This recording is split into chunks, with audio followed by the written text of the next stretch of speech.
ارے وہ یہ کس طریقے سے ایک امت مسلمہ کے نوجوانوں کو بہت معذرت کے ساتھ یہ ہم پر فرض ہے، اہل قلم اہل علم پر فرض ہے، امت مسلمہ کو نوجوانوں کو آج جو سوشل میڈیا کے ذریعے بہکایا جا رہا ہے، ورغلایا جا رہا ہے، ان کے ذہنوں کو موڑا جا رہا ہے کہ ہمیں جو ہے نا دین کے اس کے اندر لبادے میں اڑا کے رکھ دیے، ہم سے جو ہے نا دنیا رہ گئی، ہم ترقی نہیں کر سکے۔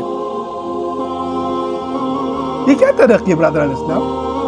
یہ 100 سالہ ترقی کو آپ کیا سمجھ رہے ہیں؟ کیا اس سے پہلے ترقی نہیں ہوئی؟ آپ ذرا جا کے دیکھیں نا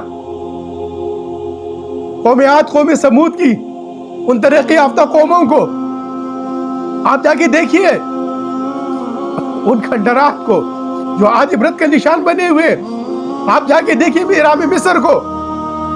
تو یہ ترقی نہیں تھی؟ کیا انہوں نے ترقی نہیں کی؟ ہر دور میں ترقی ہوئی ہے۔ ترقی اسے نہیں کہتے کہ عورتوں کو بے حیا کر دیا جائے، ترقی اسے نہیں کہتے کہ پردے ختم کر دیے جائیں، ترقی اسے نہیں کہتے کہ بے راہروی شروع کر دی جائے، ترقی اسے نہیں کہتے برادران اسلام کے انسان نکل کے لا الہ الا اللہ کا مطلب کیا عورتوں کو لا کے روڈوں پہ نچا۔ یہ ترقی نہیں ہے، یہ تنزل ہے، یہ پردہ نفس الایمان ہے، یہ حیا ہے۔